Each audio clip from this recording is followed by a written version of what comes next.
Om Swastiastu, Om Awigramastu.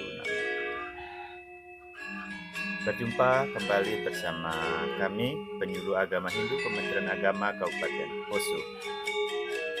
Dan semoga Bapak Ibu hadirin kami jumpai dalam keadaan sehat walafiat pada saat ini.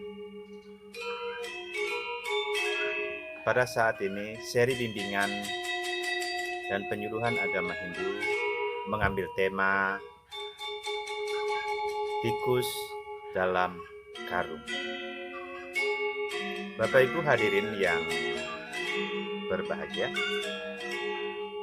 suatu ketika sebuah perjalanan kereta api,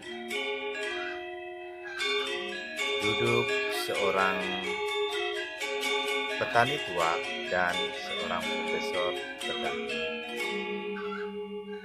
Seorang profesor sangat penasaran dengan apa isi karung yang dibawa oleh Pak petani tersebut. Dan menjawab kegelisahan dari Pak Profesor, akhirnya beliau bertanya, "Bapak, apakah yang ada dalam karung ini?" Kemudian Bapak petani tersebut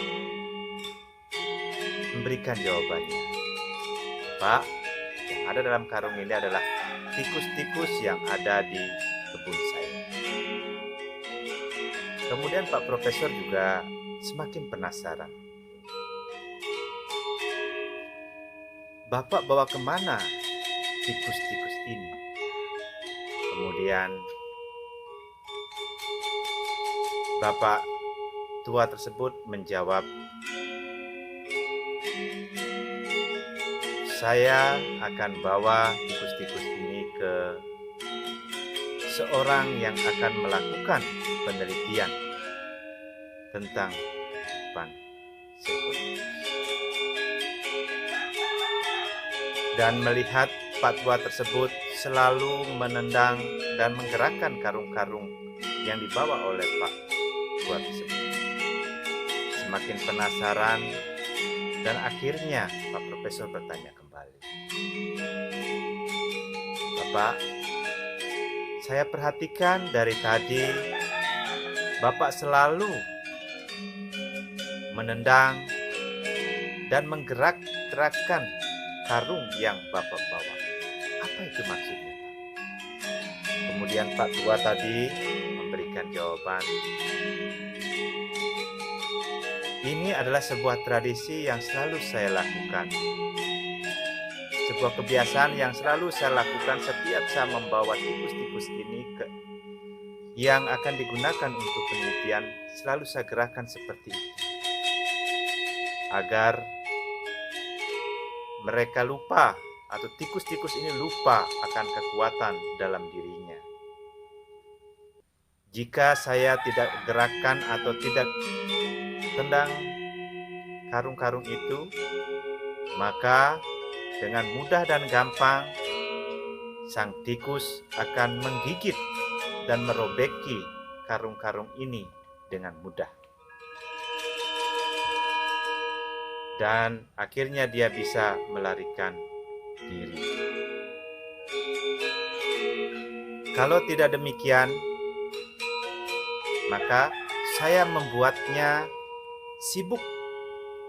Saya membuatnya mereka bergerak agar mereka lupa atau para tikus ini lupa akan jati diri dia sebenarnya." Dan akhirnya dengan penjelasan Pak tua tadi, Pak Profesor pun menyadari apa makna, apa yang dibawa, apa maksud dari tradisi, apa maksud dari karung tersebut atau tikus-tikus itu dibuat sibuk. Dan akhirnya Pak Profesor mengatakan dan mengucapkan terima kasih kepada Bapak tua tersebut.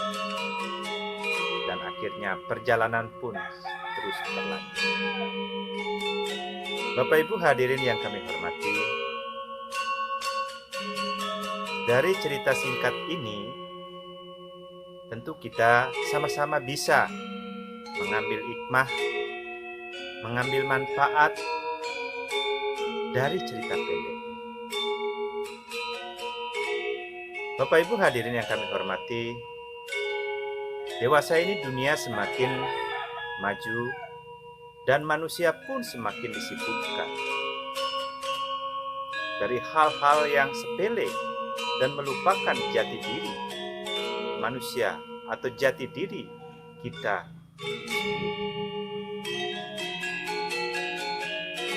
Sesungguhnya kehidupan kita juga selalu disibukkan oleh hal-hal duniawi, oleh hal-hal yang sepele yang melupakan jati diri.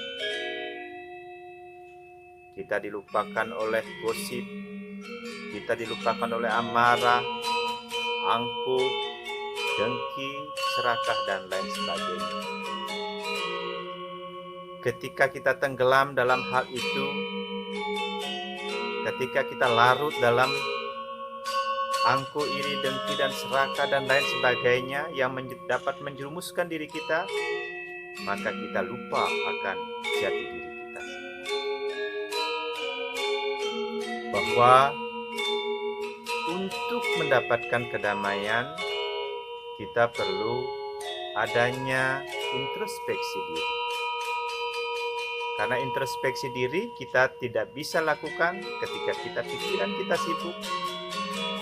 Kita disibukkan oleh hal-hal pekerjaan duniawi, maka introspeksi diri itu akan susah.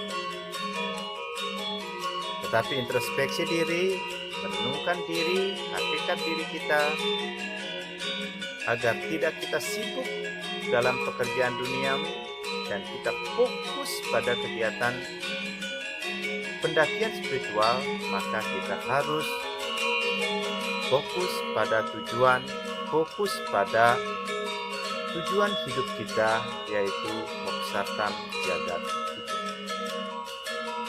Ketika kita lupa pada tujuan itu, ketika kita disibukkan, maka kita lupa akan tujuan. Tapi untuk mendapat tujuan itu, maka kita harus fokus pada tujuan dan sasaran untuk mencapai jagadita dan moksatan. Bapak Ibu hadirin yang kami hormati, tentu kita harus mengingat bahwa sesungguhnya diri kita adalah manusia yang memiliki dan mampu membedakan mana baik, mana buruk, mana yang patut dilakukan dan mana yang patut tidak dilakukan. Dengan wibeka, dengan pikiran mana yang suci, Abhijnanastu, kita semua bisa untuk mencapai tujuan jaga kita dan menyeimbangkan kegiatan-kegiatan duniawi. Dewasa ini, duniawi, material, tidak bisa ditinggalkan. Karena material atau duniawi juga sebagai pendukung, salah satu pendukung dalam mencapai tujuan pendakian spiritual. Orang tidak hanya bisa berdoa tanpa makan, tetapi bagaimana bisa menyeimbangkan antara makanan rohani dan makanan jasmani. Ketika makanan jasmani dan rohani tidak seimbang, maka di sanalah terjadi kekacauan, di sanalah terjadi pikiran tidak seimbang, di sanalah pikiran kita sibuk bagaimana cara memenuhi hal tersebut. Bapak Ibu hadirin dalam lingkar persaudaraan Dharma, mudah-mudahan kita semua eling, kita semua ingat akan tujuan dan jati. Sekian wacana singkat, mudah-mudahan bermanfaat. Tutup dengan Parama Santi. Om Shanti Santi Santi. Om Salam Rahayu, Matur Suksema.